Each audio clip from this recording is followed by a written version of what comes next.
So whilst John is doing that, I'd like to just say a few words.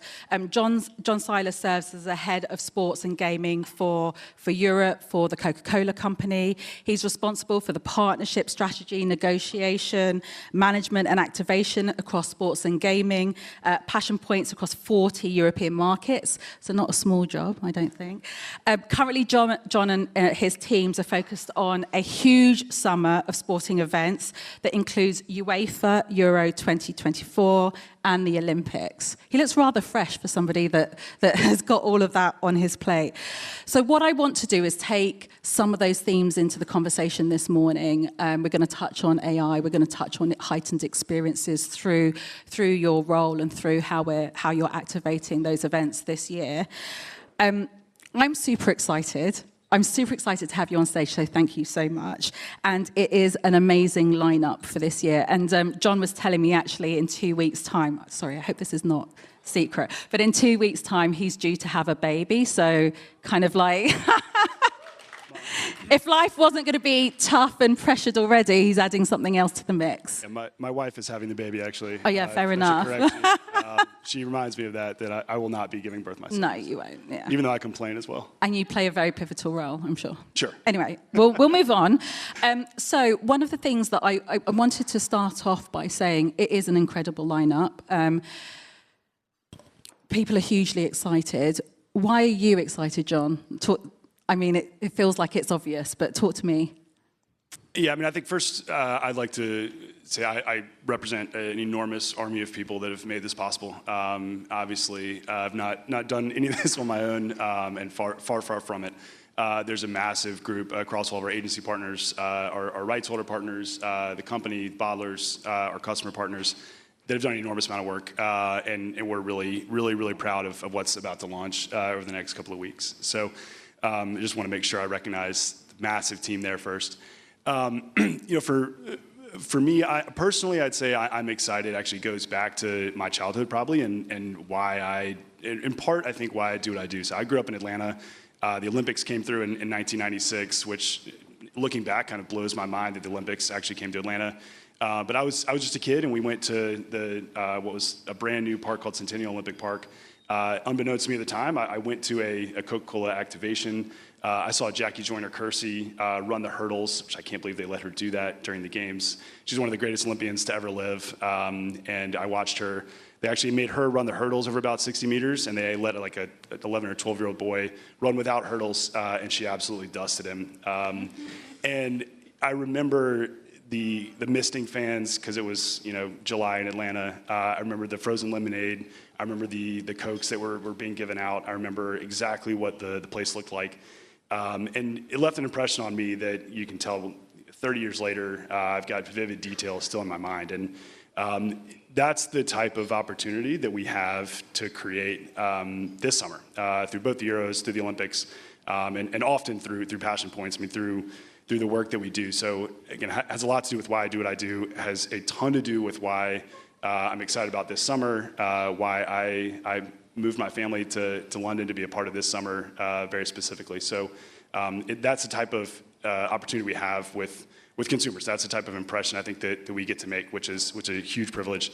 And then outside of that, these partnerships and these moments they're a huge business driver in the short term for our brands and for our business, but they also have a ton to do with the long-term value that the company's been able to create. Again, hundreds of thousands of people before me have done a great job. Paris will be, or excuse me, LA 28 will be 100 years of the Olympics. So we've been at this for a very long time, and to be able to continue building that legacy is a huge privilege, and it's hugely exciting. Well, thank you, John, and it's really nice to hear you talk about that personal connection that you have with sporting and the impact that it's had on you emotionally. I want to double click into your point around the value for the brand. So how do you articulate that? How do you measure it? Why would the Coca company kind of invest in these huge sporting events? How do they realize that return? Yeah, it's hard to look at these things only in a short-term window. If we're only looking at short-term gains, it's it can be hard to understand why. So it's definitely a short and a long-term picture. So in the case of Euro and the case of Olympics, we've got slightly different objectives and slightly different business outcomes that we're trying to drive here in the short term. But the underlying brand platforms and the overall approach towards recruiting consumers is pretty consistent. We're trying to recruit new drinkers into the brand. We're trying to really focus on Gen Z and create things that make an impact and matter to them. And so we'll be looking at both short and long-term outcomes for both programs. We'll do deep dive measurement on the immediate, the short-term impact, but as I said, we've been with the Olympics for close to 100 years. We've been with FIFA for close to 50 years since the start of the World Cup. We've been with UEFA 35 years since the start of the Euros. So these are long-term commitments, and there's a long-term trajectory that we're building value in a shared relationship with consumers and with fans. And you talk about that kind of short-term and kind of long-term investment, and something I talked about kind of in the context setting was around the pressure on businesses, and actually I think what I see through my role is the pressure for kind of short-term strategies and delivery against them. Do you find it more, how do you navigate that within your organization to continue encouraging people to invest in the long term? Yeah, I think one of the things that we really believe is that our long-term value of our brand is one of the things that helps us weather short-term challenges. So right now, it's no secret, it's a very difficult time. It's a very difficult time in the FMCG world for things like inflation and supply chain economics, and there's a lot of things and challenges that are facing our brand. But very proud, we beat earnings estimates again yesterday. We just released, and we've been able to pretty consistently deliver a pretty high level of performance, and I would not put all of that on the shoulders of marketing. There's a lot of things that go into it, but long-term value for the brand has a lot to do with why we can weather some of those shorter-term challenges that are always going to come and are always going to be somewhat cyclical.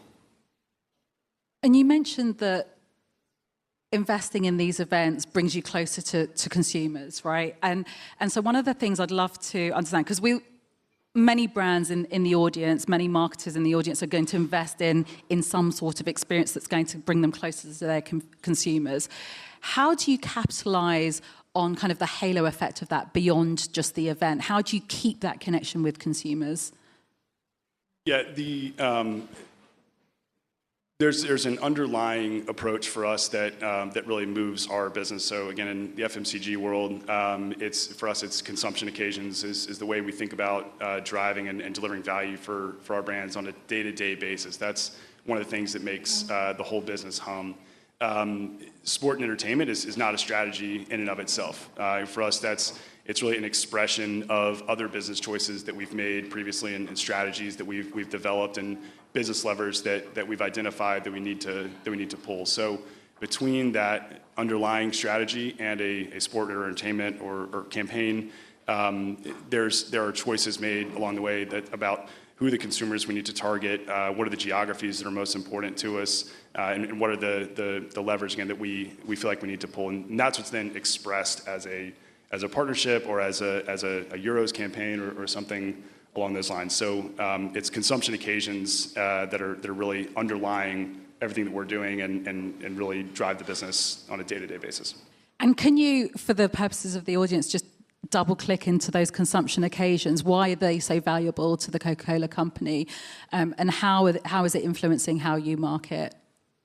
Yeah, I think I can make it probably a pretty simple example, actually. For us, food is the number one, drinking a Coke with food is the number one business driver for us. And you can see the strength of that probably in your own lives if you think about just going down the street and having a meal at a pub or at a sit-down restaurant. You're often offered Coke because we're really, really strong in that channel, and you often might have a Coke with that meal.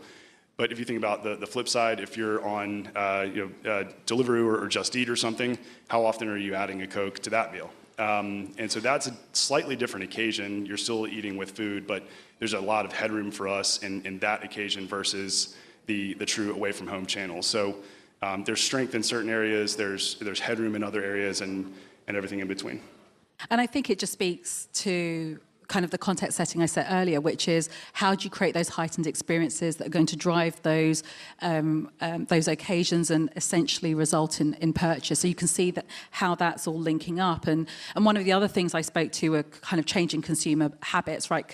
Changing consumer demands of brands and how technology is also facilitating that and upending. And it's difficult for brands and marketers to kind of respond to that at pace. And what are you seeing specifically across UEFA and how you might activate for UEFA in that space and what the consumer demands of that environment and event versus the Olympics?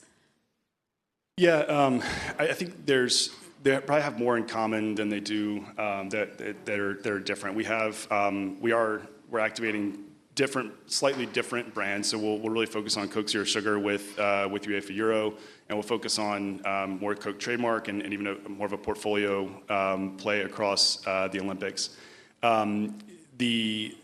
So that the brands are slightly different. The creative expressions and the creative ideas will be slightly different. But what's not going to be different, it's largely a Gen Z target. They have largely the same habits across different passion points and platforms in terms of how they engage and what makes a meaningful experience for them. So the creative ideas will be slightly different. The branding will be slightly different. The underlying brand platforms will not, and a lot of the tactical choices won't be so different across the two. And how is technology playing a role in all of that? You spoke about kind of Gen Z, everything that we were saying up front was around how they wanting kind of those physical experiences, they're wanting those heightened experiences. Where does technology play a role in all of that?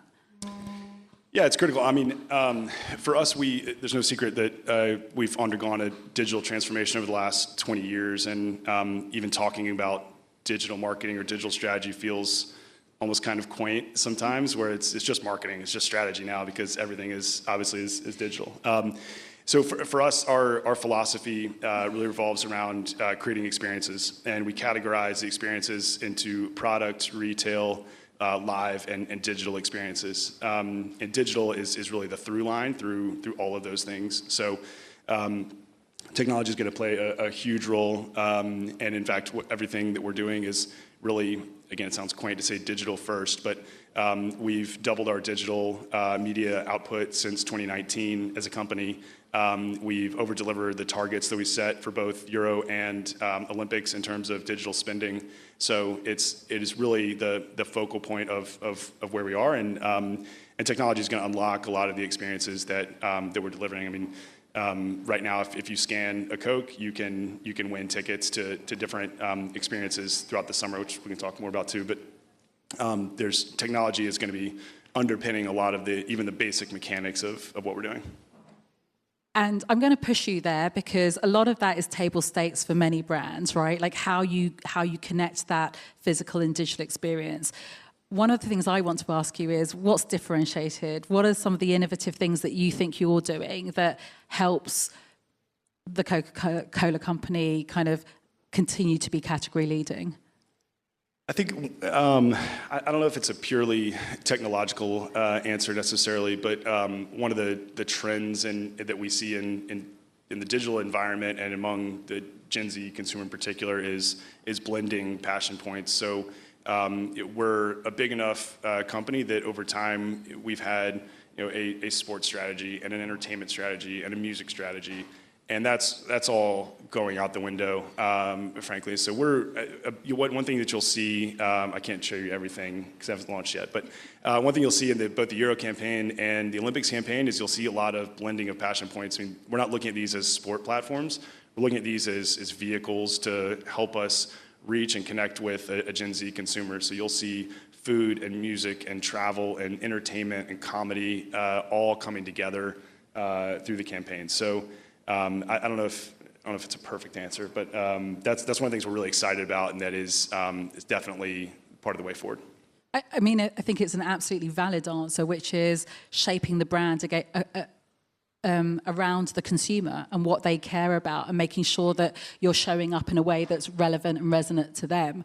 And you talked about, or I think you inferred, kind of some of those sponsorship partnerships. How how are you leveraging those in order to really heighten those experiences for UEFA and for the Olympics?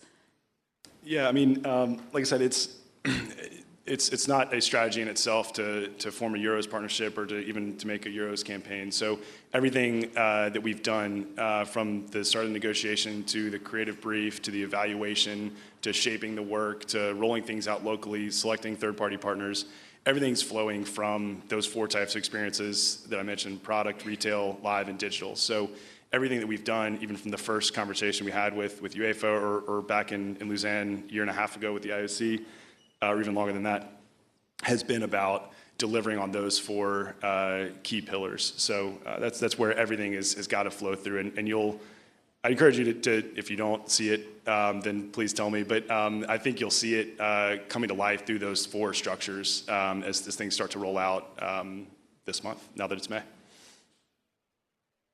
So, John, I've been speaking to a few people in the audience, and you and I were talking about this earlier, which is the space of artificial intelligence, the space of AI. And you know, you're not ever going to have an event like this without touching on kind of some of those opportunities that technology offers and some of the challenges. And you know, as VML and part of WPP, we're investing heavily in WPP Open and our proprietary tools that really use AI as a way to accelerate how we can help brands respond to the changing environment, how we can keep brand safety and brand compliance, how we can interrogate some of those tools to deliver much better insight and much and tested kind of activation before we do anything. So it's really upending our business, our industry. Talk to me about how AI is influencing the world of kind of sports and gaming. Yeah, I mean, we're in such an early phase of what AI is capable of. It probably goes without saying. The growth is going to be parabolic, and the way it's going to affect all of us is going to be parabolic. And so I think there's things we can't even really contemplate yet that AI is going to impact. But I'm already seeing it impacting content production. I'm already seeing it impact the types of experiences that we can create for consumers and the ways that we can form connections with consumers. I think one thing that we've done that I'm really proud of, that's had an amazing byproduct, but we've named a head of generative AI who works out of Atlanta.